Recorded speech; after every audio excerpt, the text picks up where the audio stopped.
시간을 30분밖에 안 주시니까 30분 내에 요점만 간단히 말씀드릴 테니까 아주 정신 차리지 않으면은 그냥 흘러가 버립니다. 잘 아시다시피 북한의 대남 적화 전략은 민족해방 인민민주주의 혁명 전략입니다. NLPDR이라고 하는데 National Liberation People's Democratic Revolution 해가지고 민족해방 인민민주주의 혁명 전략으로 해석이 됩니다. 이거는 그 사회 구성체 이론으로 볼 때 우리 대한민국을 식민지 반자본주의 사회로 인식하고 있습니다. 사회 구성체 이론을 자세하게 설명드리기는 복잡하니까 쉽게 얘기해서 북한은 뭐라고 선전을 하고 있냐면은 우리 대한민국이 미제국주의의 식민지라고 주장을 하고 있습니다. 그래서 미제국주의 식민지 상태이기 때문에 여기서는 민중혁명도 성공할 수 없고 그렇기 때문에 최우선적으로 미군을 철수시켜야 한다는 겁니다. 그래서 민족해방 인민민주주의 혁명 전략에서는 제일 첫 번째 과제가 미군 철수입니다. 그래서 민족을 해방시키고 그 다음에 민중혁명을 일으켜가지고 민중정부 내지 인민정부를 세워가지고 같은 성격의 북한의 인민정부와 대한민국의 인민정부를 이렇게 합치는 연방제 통일을 해야 된다. 이것이 북한의 대남 적화 전략입니다. 보통 우리가 NL개인이 PD개인이 하는 얘기를 많이 듣습니다. NL개는 뭐고 PD개는 뭐냐. NL개는 방금 말씀드린 바와 같이 NLPDR 민족해방 인민민주주의 혁명 전략을 써서 대한민국을 전복시켜야 하겠다라는 세력을 NL개라고 합니다. 그리고 PD개는 일반적으로 막스 레닌주의 혁명, 프롤레타리아 혁명, 민중혁명을 통해서 대한민국을 전복시켜야 된다고 주장하는 좌익 세력이 PD개입니다. 그러면 PD개하고 NL개하고 어떤 것이 더 위험하냐? 그러면은 총으로 쏴 죽이는 게 위험하냐, 칼로 찔러 죽이는 게 위험하냐는 똑같습니다. 그러니까 NL개도 대한민국을 전복하려는 게 목적이고 PD개도 대한민국을 전복하려는 게 목적입니다. 자세하게 또 얘기하려고 하면 그 과정만 가지고도 몇 시간 걸릴 거기 때문에 하여튼 1986년 이후에 김영환이가 북한의 단파 라디오를 통해 가지고 북한의 방송을 청취해서 NLPDR 민족해방 인민민주주의 혁명론을 퍼뜨린 이후에 급속하게 우리나라 좌익운동권들이 NL계로 흡수가 돼서 지금은 거의 그 좌익운동권은 거의 전부 NL계가 장악하고 있습니다.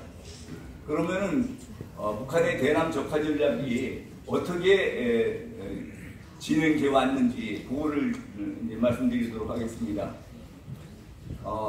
1980년경부터 우리나라 전국 대학가에서 일제히 친북 반미 의식화 학습이 진행이 됐는데 제가 그 구속된 학생한테 물어보니까 왜 이런 짓을 하느냐 물어보니까 러시아에 분화로드 운동을 본따서 하는 거다 이렇게 얘기를 했습니다. 분화로드 운동만 가지고도 또 한 10분 이상 말씀을 드려야 되기 때문에 그거는 생략을 하고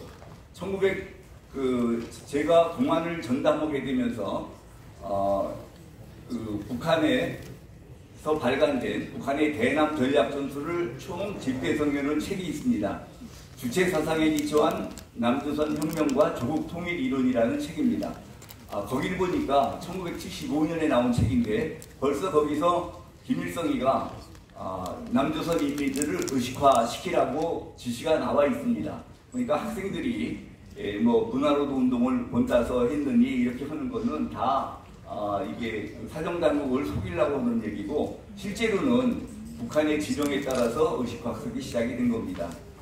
그러면은 1980년대에 왜 그렇게 학생들이 쉽게 이렇게 공산화 됐느냐? 그 당시에 그 5.18 사태 이후에 군사정부라고도 하고 권위주의 정부라고도 하고 전두환 정권이 들어섰습니다. 그런데 학생들은 하여튼 이유가 있건 없건 간에 전두환 정부에 대해서 엄청난 거부감을 가지고 있었습니다. 거기다가 통일주체 국민에 의해서 간선제로 대통령을 선출하니까 이 체제에서는 우리가 정권 교체를 할 수 있는 가능성이 없다. 그래가지고 엄청난 좌절감에 빠지게 됐습니다. 이런 게 자유민주제라 그러면은 도대체 자유민주 체제가 무슨 필요가 있느냐. 딱 그런데 이제 북한의 지령을 받은 좌익 세력들이 얘네들을 설득을 합니다. 너희들 생각이 맞다. 현 체제에서는 절대로 정권 교체가 불가능하다. 그러면 어떻게 해야 정권 교체가 가능하냐? 공산혁명에 의해서만 가능하다. 그래서 그 당시 학생들은 파우스트 보면은 악마한테 혼을 파는 얘기가 나오지 않습니까? 그 당시 청년 학생들은 전두환 정부만 없앨 수 있으면은 정말 악마에게 혼이라도 팔 수 있다라는 그런 생각을 가지고 있었기 때문에 급속하게 이제 공산화 이념에 빠지게 됩니다. 공산 이념에. 그런데 그렇게 이제 공산 이념에 빠져가지고 그게 불임 사건이 1982년에 이제 가을에 불임 사건이 생겼는데 불임 사건이라고 그러면은 아시는 분은 아시겠지만 노무현이가 대통령이 돼가지고 자기가 대통령이 된 거는 불임 사건을 무료 변론하면서 거기서 인권을 알고 사회를 알고 정치를 알고 그래서 자기를 대통령이 되게 한 사건이다. 그래가지고 친노 그룹들은 불임 사건을 굉장히 신성시하고 있습니다. 그런데 이 불임 사건은 제가 이제 문재인을 공산주의자다 한 거는 제가 불임 사건을 수사한 경험이 있기 때문에 그런 건데 불임 사건에 일피의자를 불러가지고 왜 이런 짓을 하느냐 하고 물어보니까 검사님은 역사의 발전 법칙도 모르십니까? 이게 무슨 소리냐? 그러니까 역사란 것은 생산력과 생산관계의 모순관계에 의해서 발전돼 나가는 건데 원시 공산사회로부터 시작해서 고대 노예제 사회, 중세 봉건사회, 근대 자본주의 사회를 거쳐서 곧 공산화가 되게 되어 있습니다. 지금은 검사님이 우리를 수사하고 있지만, 우리를 조사하고 있지만 역사가 바뀌면 주역도 바뀌는 법이고 곧 도래하는 공산국가에서는 우리가 검사님을 심판하게 될 겁니다. 그래서 저는 이게 얘네들이 유물사관을 얘기를 한 건데 저는 유물사관에 대해서 잘 알지는 못했지만 상식적으로 생각을 해봐도 역사가 그렇게 공식적으로 발전하는 것 같으면은 그럼 공산주의 다음 사회는 어떤 사회가 되겠느냐? 그러니까 이 친구가 하는 얘기가 아직 공산주의 사회도 완전히 이루어지지 않았는데 그 다음 사회를 논하라는 것은 언어의 유의 아닙니까? 저희들을 가지고 말장난하지 마십시오. 그래서 나도 자네들하고 말장난할 생각은 없고 나는 공산주의 사회가 되면 살고 싶은 생각도 없지만 만일 어쩔 수 없이 내가 살고 있다면은 자네들 심판을 받아야지 어떻게 하겠느냐. 그렇지만 지금은 자유민주 체제고 나는 자유민주 체제를 지키는 공안검사이기 때문에 자네들을 조사해서 기소할 수밖에 없다. 그래서 지금 불임 사건은 변호인이라는 영화를 통해 가지고 마치 독서클럽 학생들을 억지로 잡아다가 고문해서 엉터리 자백을 한 것처럼 그렇게 하지만 방금 이게 그 많은 예 중에 하나입니다. 이 말씀만 들어보더라도 얘네들이 공산주의 운동을 한 것은 확실히 알 수 있을 것입니다. 그런데 저도 놀랬죠. 조사를 하면서 검사를 그렇게 협박을 하니까. 그런데 재판을 하면서 판사도 놀랬어요. 근데 제가 이 얘기를 하면은 좀 거짓말 한다고 할지도 모르는데 노무현이가 자기 자서전에다가 그렇게 써놨습니다. 재판을 하는데 판사가 자기를 좀 와보라고 그러더니 영감 좀 하고 저놈들 좀 보소. 저거 완전히 빨갱이들 아닙니까? 그래서 노무현이가 자서전에 쓴 거는 그렇게 판사가 선입견을 가지고 엉터리 재판을 했다는 얘기인데 판사로 봐서는 그렇게 법정에서 명백하게 공산주의 주장을 하니까 놀래서 그런 거죠.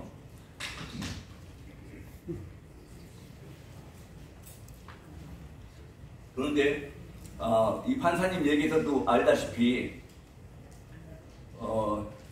법정에서 공산주의 얘기를 하면은 공산주의자라고 자백을 하면은 굉장히 불리하게 작용한다는 것을 알게 됐어요. 그래서 그때 좌익 세력의 상층부에서 법정 투쟁 지침이라는 게 내려옵니다. 그 내용은 뭐냐고 하면은 경찰에 붙잡히면은 철저히 묵비권을 행사하라. 또 그리고 경찰에서 자백했으면은 검찰에 가서는 고문에 의한 자백이라고 해가지고 전부 전면 부인을 해라. 검찰에서 어쩔 수 없이 자백했으면은 또 법정에 가서 고문에 의한 자백을 했다고 전면 부인을 하라. 가장 중요한 내용이 자신이 공산주의 사상을 가지고 있다는 얘기는 절대로 하면 안 된다. 그래서 1982년 이후에 운동권에서는 공산주의자라고 주장하는 사람이 없었어요. 전에는 공산주의 이념, 이론을 아는 것을 굉장히 자랑하고 옆에 사람한테 막 이렇게 그 전도하고 뭐 하려고 그렇게 애를 썼었는데 불임 사건 이후에는 공산주의자라고 하는 사람이 없어졌습니다. 공산주의라는 말을 하는 사람이 없어졌어요. 그러면은 공산주의라는 말을 안 쓰면은 이 사람들이 공산주의 사상을 포기했을까요? 아니겠죠? 그거를 다음에는 어떤 용어를 쓰냐면은 민중민주주의라는 말을 씁니다. 민중민주주의라는 거는 저는 그거를 변형된 공산주의라고 얘기를 했는데 맞습니다. 변형된 공산주의고 이게 지금 우리나라 운동권, 좌익 운동권들은 무슨 뭐 지네들이 머리 써가지고 하는 게 아니에요. 머리 쓰는 사람은 거의 없어요. 전부 북한서 갖다 베껴서 합니다. 북한의 인민민주주의를 갖다가 비슷한 말로 민중민주주의로 바꿔서 한 겁니다. 저희들이 그 당시에 수사기관에 있을 때 인민민주주의하고 민중민주주의하고 비슷하고 내용도 비슷하고 그래가지고 그거를 이제 그 이적 이념을 주장했다고 그래가지고 수사를 하려고 그러면은 아니 인민하고 민중하고 용어가 비슷하다고 우리를 처벌하려고 그러냐 용공 조작하려고 그러느냐 이래서 몇 년 동안 처벌을 못했어요. 그러다가 1985년에 고대에서 시용품 앞서다가 같이 압수됐던 일보전진이라는 책에서 그 얘기를 하려고 그러면 또 한참 한 30분 이상 시간이 걸리니까 생략을 하고 결론적으로 민중민주주의라는 것이 인민민주주의나 똑같이 자유민주주의를 부정하는 내용이기 때문에 일보전진 저자 그 글을 쓴 사람하고 또 학술부장하고 두 사람을 구속해서 기소해서 유죄 판결이 확정되면서 민중민주주의도 공산주의나 마찬가지로 이적 이념인 것이 확인이 됐습니다. 그러면은 1986년 이후부터는 민중민주주의라는 말도 못 쓰겠죠. 그러면은 공산주의라는 말도 못 쓰고 민중민주주의라는 말도 못 쓰고 그러면은 이 사람들이 공산주의 이념을 포기했을까요? 절대로 아니겠죠. 그러면 그 다음에 무슨 용어를 썼겠습니까? 그 다음에 나온 용어가 진보적 민주주의입니다. 진보적 민주주의가 이것도 제가 이게 이적 이념 이걸 밝히는 건데 이것도 설명을 하면 또 뭐 한 30분 이상 걸리니까 간단하게 생략을 하고 통진당에서 민중민주주의하고 똑같은 내용을 주장하면서 그 이름만 진보적 민주주의로 바꿔서 발표를 했기 때문에 제가 그 통진당 해산심판 청원을 해가지고 통진당이 2014년 12월 19일 날 해산 결정이 나면서 그때 헌법재판소에서 뭐라고 결정했냐고 하면은 진보적 민주주의는 북한식 사회주의 체제를 지향하자는 이념이다. 이렇게 해서 통진당이 해산이 됐습니다. 그러면은 그때부터는 이제 민중주권이라는 말도 못 쓰고 진보적 민주주의라는 말도 못 쓰고 또 민중민주주의라는 말도 못 쓰고 공산주의라는 말도 못 쓰는데 그러면 공산주의 이념을 포기했을까요?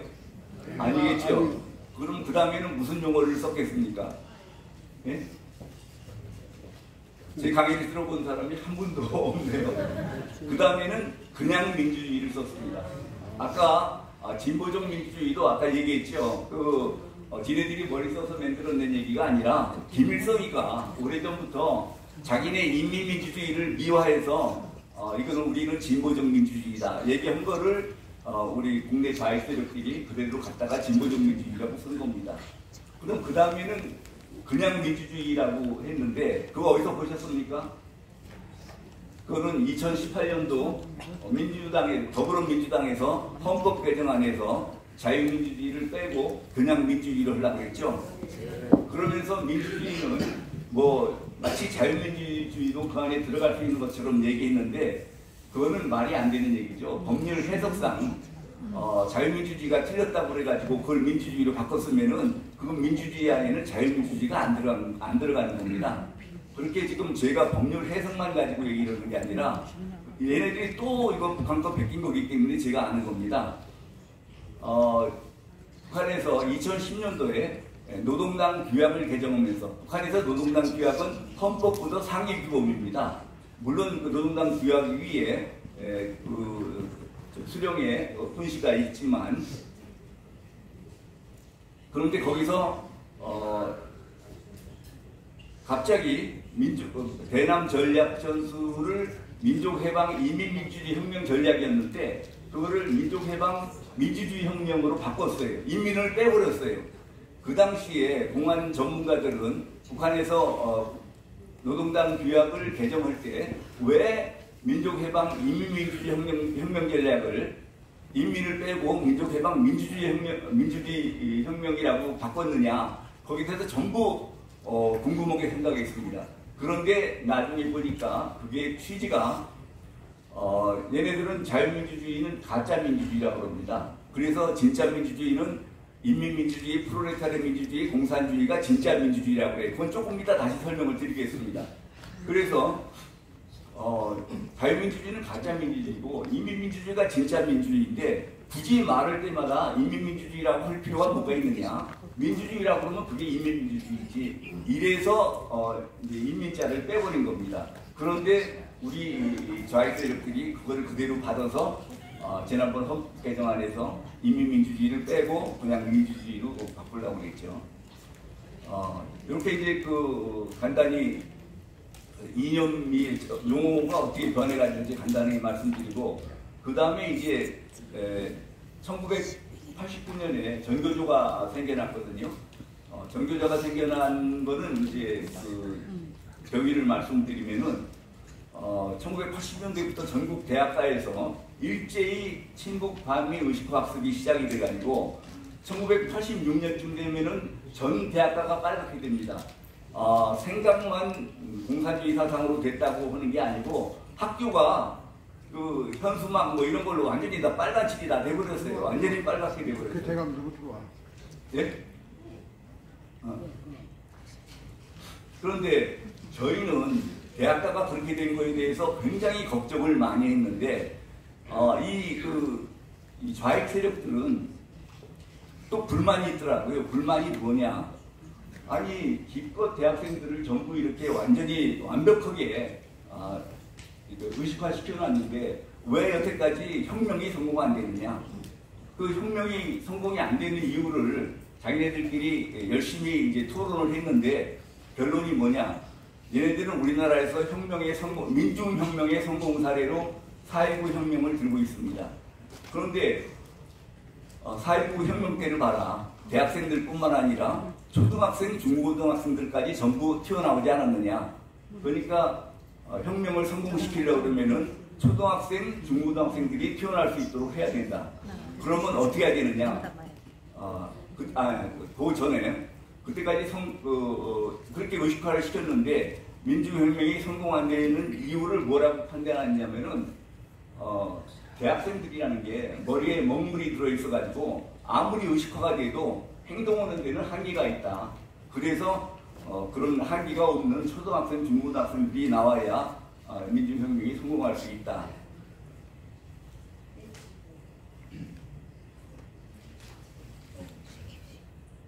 그런데 대학생들은 자기네들이 스스로 스터디 그룹을 만들어가지고 선배가 후배한테 전파하고 이러면 되는데 초등학생, 중고등학생들은 그럴 능력이 없기 때문에 이 선생님들이 노동조합을 만들어가지고 이 노동조합을 중심으로 의식화를 시켜야 된다.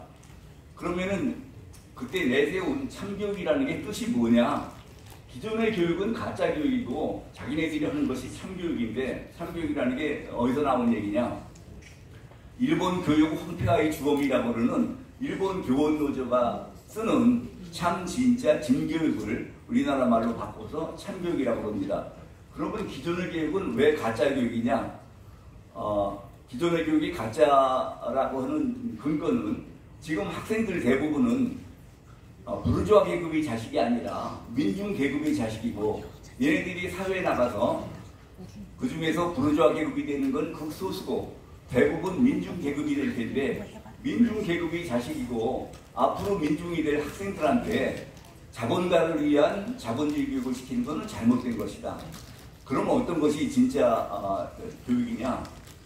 민중이 주인이 되는 나라를 만드는 능력을 키워주는 교육, 민중혁명 역량을 키워주는 교육이 진짜 교육이다. 그래서 참교육이 민중혁명 역량을 키워주는 교육인데, 아무도 이런 얘기는 한 적이 없어요. 그냥 참교육이라고 그러니까 그 당시 학부모들이 전부 교육에 대해서 우리나라 학부모들이 관심이 많지 않습니까? 그런데 학부모들이 불만이 있었던 거는 틈틈이 촌지를 갖다 줘야 되고, 또 애를 무자벽에 구타를 하고, 또 입시 위주로 거의 교육을 하고, 이런 것에 불만을 갖고 있다가 그 전교조 선생들이 참교육을 한다고 그러니까 거기에 의미를 이 학부모들이 붙여줬어요. 애를 구타하지 않는 교육, 촌지 안 받는 교육, 입시 위주 교육이 아닌 인성교육, 이런 식으로 학부모들이 설명을 했지, 그런 설명을 전교조에서는 해준 적이 없어요. 하여튼 그러다가 그러면은 전교조가 그렇게 해가지고 1989년에 이제 전교조가 실제로 발족했다가 아까 우리 이공계 검사장님께서, 오공장님께서 말씀을 하셨지만, 그 당시 우리 검찰에서 노력을 해가지고 전교조를 1989년에 일단 해산을 시켰습니다. 나중에 1999년에 김대중이가 들어와서 다시 정상화 시켰지만, 그 당시 우리 이공계 검사장님 지도 아래 제가 주도해가지고 저는 전교조가 표방하는 참교육이 이게 이적 이념이라는 걸 밝혀가지고 전교조를 그때 해산을 시켰었습니다. 그래서 그러면 이제 전교조가 초등학생, 중고등학생들을 의식화시켜가지고, 사실은 초등학생, 중고등학생들도 거의 완벽하게 의식화가 됐습니다. 그런데 그 이후에 혁명이 성공했나요? 못했죠. 그래서 얘네들이 또 그게 불만이어가지고 그거를 왜 혁명이 성공이 안 되고 있느냐, 어떻게 해야 혁명이 성공되느냐, 그래서 연구를 한 결과 뭐라고 결론을 내냐면은 이 초등학생, 중고등학생들이 하도 집에서 대학 입시 얘기를 들어가지고 애들이 밖으로 튀어나가려고 하다가도 이 대학 입시 생각만 하면은 저절로 주저앉게 된다는 거예요. 그래서 학생들한테 그런 유리천장을 없애줘야 된다는 거죠. 그래서 그때 나온 대책이 2000년도경입니다. 서울대학교 폐지, 또 대학 평준화, 이러면은 학생들이 맘 놓고 나와서 민중혁명을 일으킬 수 있을 거다 해가지고 했는데, 결국은 오랜 논란기 끝에 그게 서울대학교 폐지라든지 대학 평준화가 못 이루어졌습니다. 그러면 그 다음에는 무슨 대책이 나왔을까요? 그 다음에도 성공이 안 되니까 그 다음에 만든 것이 내놓은 안이 학생인권조례입니다. 학생인권조례에서 가장 중요한 것은 학생들이 5개에서 자유롭게 집회를 할 수 있다는 겁니다. 학생들이 밖에 나가면은 원래는 안 되는데 밖에서 자유롭게 5개 집회를 할 수 있도록 풀어주는 게, 지금 전국 각지에서 학생인권조례를 제정을 하려고 그러고 있고, 또 뭐 반대하기도 하고 그러는데, 하여튼 뭐 이게 성공할지 안 성공할지는 두고 봐야 되겠습니다. 이렇게 지금 이제 대충 북한의 대남 적화 전략이 어떻게 지금 진행되어 왔는지 보는데, 아까 지금 전교조 얘기만 해도 민중의 자식이고 민중의 학생들한테 자본주의 교육을 시키는 건 잘못된 교육이다 하면은 이게 처음 들으면은 그 말이 맞다 이렇게 생각이 싶습니다. 그래서 그 얘기가 거짓말이라는 거를 말씀을 안 드리면은 그러면은 완전히 제가 전교조를 선전해 주는 것밖에 안 되기 때문에 간략하게 좀 그 이념 얘기를 좀 드려야 되겠습니다.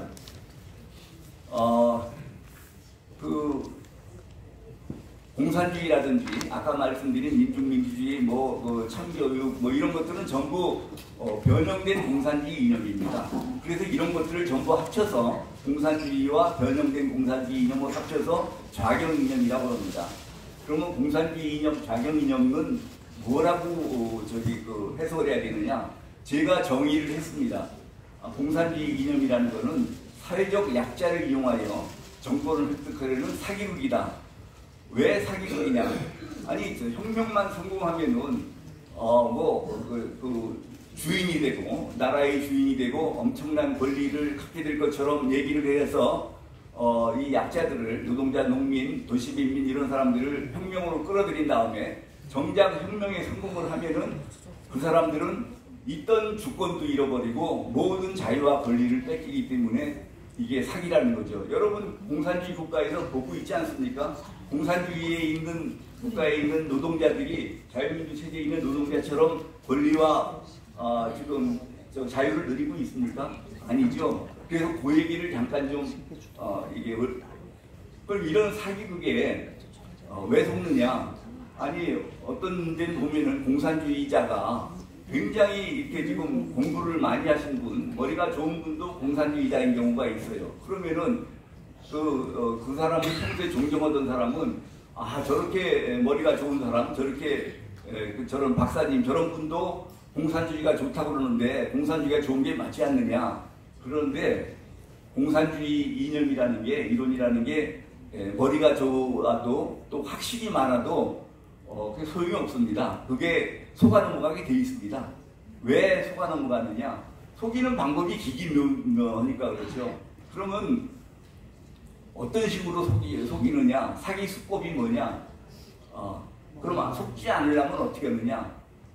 제가 말씀드리기는 이런 이념 교육을 받아야 속지 않을 수 있습니다. 이런 이념 교육을 받지 않은 사람은 머리가 아무리 좋은 사람도 속아 넘어가게 돼 있습니다. 공산주의 이념에 속아 넘어가지 않은 사람이 역사상으로 딱 한 분 있어요. 이승만 대통령이.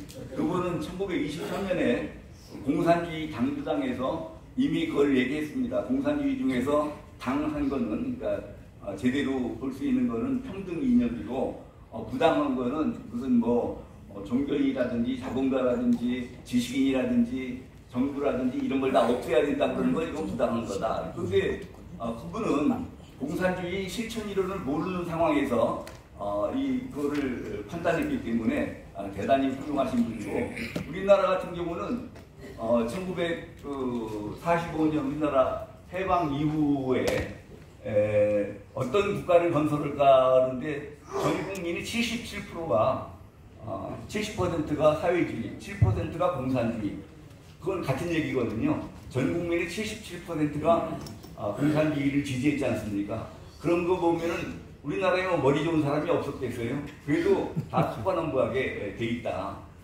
그러면은 그 사기 수법이 뭐냐? 5가지 사기 수법을 씁니다. 첫 번째가 공산주의 이념은 이론이 이중구조로 되어 있습니다. 우리가 듣고 있는 공산주의 이념은 전부 공산주의 선전 이론만 듣고 있습니다. 공산주의 사회 내에서 적용되는 공산주의 실천 이론은 우리는 아무도 모르고 있었어요. 그 다음에 두 번째가 용어 혼란 전술을 씁니다. 그 다음에 세 번째가 배변을 씁니다. 네 번째가 억지, 5번째가 반복 선전입니다. 이 5가지 사기수법을 교묘하게 섞어서 쓰면은 이거는 속아 넘어가지 않을 사람이 없습니다. 여기에 대해서 또 설명을 하면 이것도 한 2시간 걸리는데 간략하게 말씀을 드리겠습니다. 제일 먼저 공산주의 이론이 이중구조로 되어 있다는 거, 이거는 전 세계에서 아무도 모르던 거를 1970년대 후반에 명지대학교 윤원구 교수님이 발견해낸 겁니다. 어떻게 해서 발견했느냐? 이분은 공산주의 이론에 아주 정통하신 분이고 공산주의 이론을 가르치시던 분인데 1970년대 후반에 가니까 전 세계 공산주의 국가는 하나같이 전부 수령 1인 독재 체제가 되어 있는 겁니다. 그러니까 노동자 농민이 주인이라고 그랬는데 노동자 농민이 주인이건커녕 완전히 수령 1인 독재 체제가 되어 있는 거예요. 그래서 사람들은 공산주의가 이론은 좋은데 현실이 따르지 못해서 저런 모양이 됐다고 그러는데 이분은 공산주의 이론에 정통한 분이니까 아니 이론이 좋은데 어떻게 현실이 하나같이 그 모양이냐, 이거는 말이 안 된다. 여기에는 뭔가 공산주의의 비밀이 있다 해가지고 다시 공산주의 종주국인 소련에 정치학교 가서 경제학교 가서 이런 걸 갖다가 연구를 해보니까 그 비밀을 알게 된 거예요. 공산주의 이념은 밖으로 나타내는 선전이론과 자기네들이 실제로 적용하는 실천이론은 전혀 다르다. 제가 여러 가지 예를 들 시간이 없기 때문에 가장 중요한 것만, 공산주의는 노동자 농민이 주인이 된다고 그러는데 그건 우리가 선전이론 많이 듣고 있지 않습니까? 그러면은 실천이론은 어떠냐? 공산주의 실천이론에 들어가면 제일 먼저 계급 간의 권력은 나눠질 수 없다. 그러니까 농민 계급을 믿지 말라. 농민에게는 절대로 권력을 나눠주지 말라. 이렇게 돼 있어요.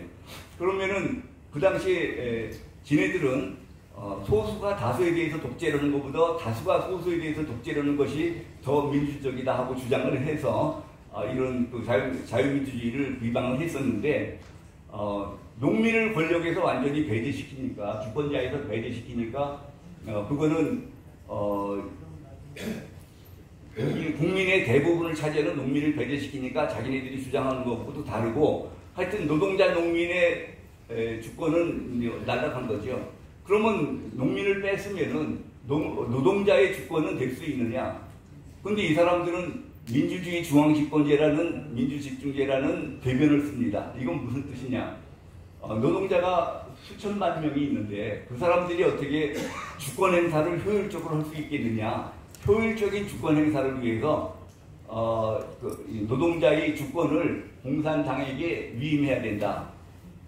그런데 이게 지금 결국은 노동자의 주권을 뺏어서 공산당이 갖는 건데 그거를 민주주의를 중앙 집권시킨다고 하는 게 말이 안 되잖아요. 이게 지금 이제 궤변에 해당되는 건데, 그래서 그러면은 공산당원들은 주권자가 될 수 있느냐? 아니, 공산당원도 수천 명, 수만 명이 되는데 어떻게 이 사람들이 효율적인 주권 행사를 할 수 있겠습니까? 그래서 공산당의 주권을 그거를 중앙위원회에다가 위임합니다. 또 중앙위원회도 수백 명이 되는데 어떻게 효율적인 주권 행사를 할 수 있겠습니까? 그래서 그 주권을 다시 민주주의 중앙집권제, 민주주의 중앙집권제라는 공산당의 조직 원리예요. 그래서 다시 정치국에다가 위임을 합니다. 그러면 정치국도 인원이 여러 명이고 수십 명인데 이 사람들이 어떻게 효율적인 주권 행사를 할 수 있겠습니까? 그래서 효율적인 주권 행사를 위해서 이 정치국의 주권을 수령한테, 1인한테 위임하게 됩니다. 그러니까 공산주의 국가는 수령 1인만 주권자이고 노동자, 농민 이런 사람들은 노예입니다. 그냥 노예. 아무런 주권. 우리나라는, 우리 국민들은 다 주권자들 아닙니까? 공산주의 사회에서는 일반 국민들은 주권이 없고 수령 1인한테만 주권이 있는 겁니다. 그래서 아까 민중민주주의도 똑같습니다. 민중민주주의에서 민중이 주의된다고 그랬는데, 민중이라는 거는 노동자, 농민 더하기 도시민민, 하급, 관리 뭐 이래가지고 민중이라고 지네들이 했는데, 민중혁명이 일으켜나서 정부가 들어서도 그 다음에는 이런 먼저 노동자, 농민 빼놓고 도시민민 뭐 이런 사람들 먼저 제쳐놓고 민주집중주의 이론에 의해서 농민 빼고 노동자 빼고, 그래서 결국은 수령 1인이 만 주권자가 되는 그런 적이 되겠다는 것. 시간이 많이 없기 때문에 이런 5가지 사기 수법 중에서 한 가지만 더 말씀을 드리겠습니다. 용어 혼란 전술입니다. 용어 혼란 전술 중에 제일 중요한 것이 민주주의라는 용어 혼란입니다. 우리 그동안에 국민들이 쏘가가지고 민주화 유공자를 얼마나 많이 만들어냈습니까? 그 민주화 유공자는 전부 가짜입니다. 전부 아까 우리 이천 교수도 잠깐 말씀드렸지만 그 민주화 유공자는 자유민주주의 유공자가 아니고 인민민주주의 유공자들입니다. 그러니까 자유민주주의에서 그걸 용납해서는 안 되는 건데 그냥 이렇게 우리 자유우파 국민들이 어리버리하고 있는 동안에 좌익들이 그런 상태를 만들었습니다.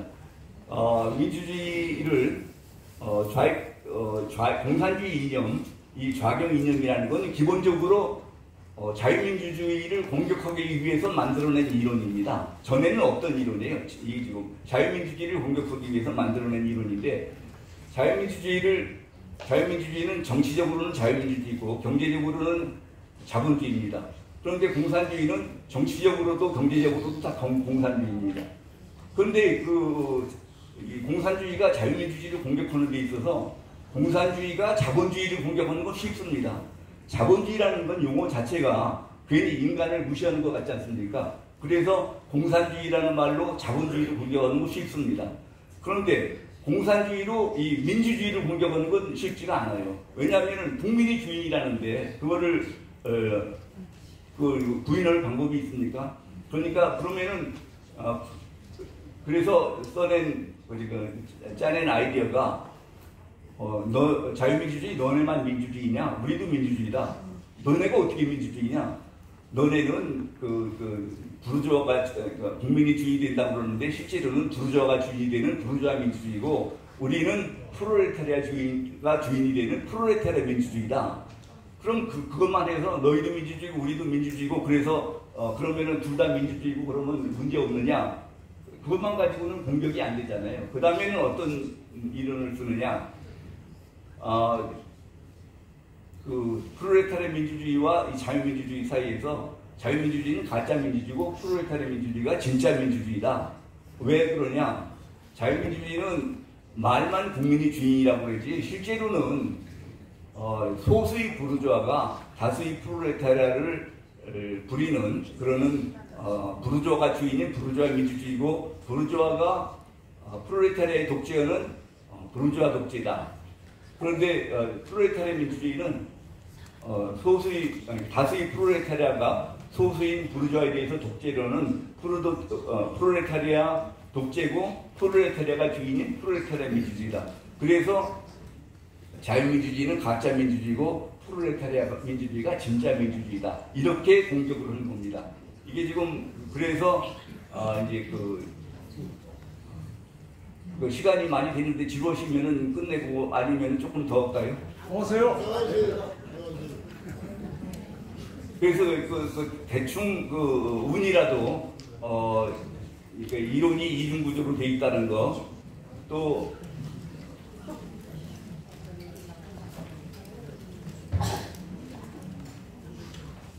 용어 혼란 전술을 쓴다는 것은 대충 말씀드렸고 아까 민주주의 중앙집권제 같은 그런 궤변을 쓴다는 말씀도 드렸고 그 다음에 억지 어떤 억지를 쓰느냐 예를 들어서 주체사상을 보면은 주체사상은 인간은 자연의 주인이요 사회의 주인이요 자기 운명의 주인이다. 그래서 우주 만물에서 가장 고귀한 존재다 이렇게 얘기를 합니다.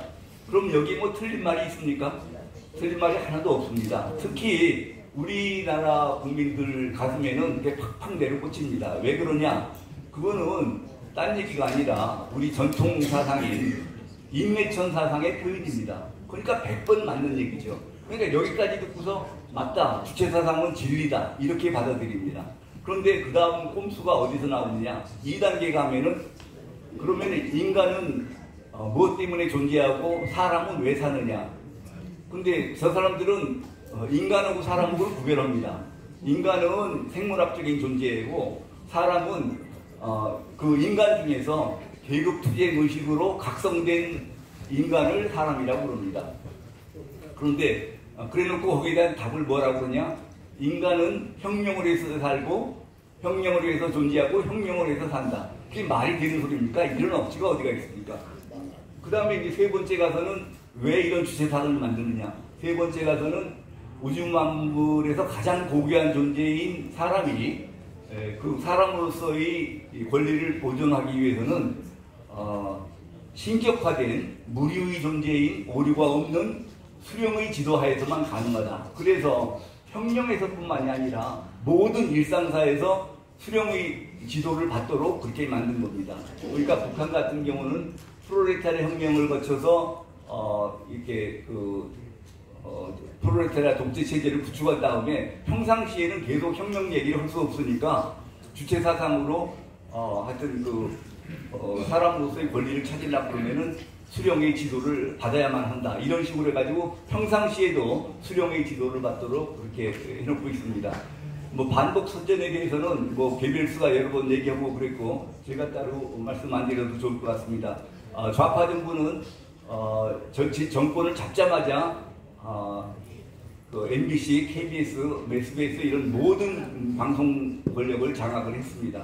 그게 지금 반복 선전이 얼마나 중요한지 아는 거고 그에 반해서 우리 우파 정부는 아직도 KBS, MBC, SBS를 저대로 내버려 두고 있는 게 얼마나 답답한 노릇인지 알고 계실 겁니다. 그럼 시간 관계상 이 정도로 강의를 마치도록 하겠습니다.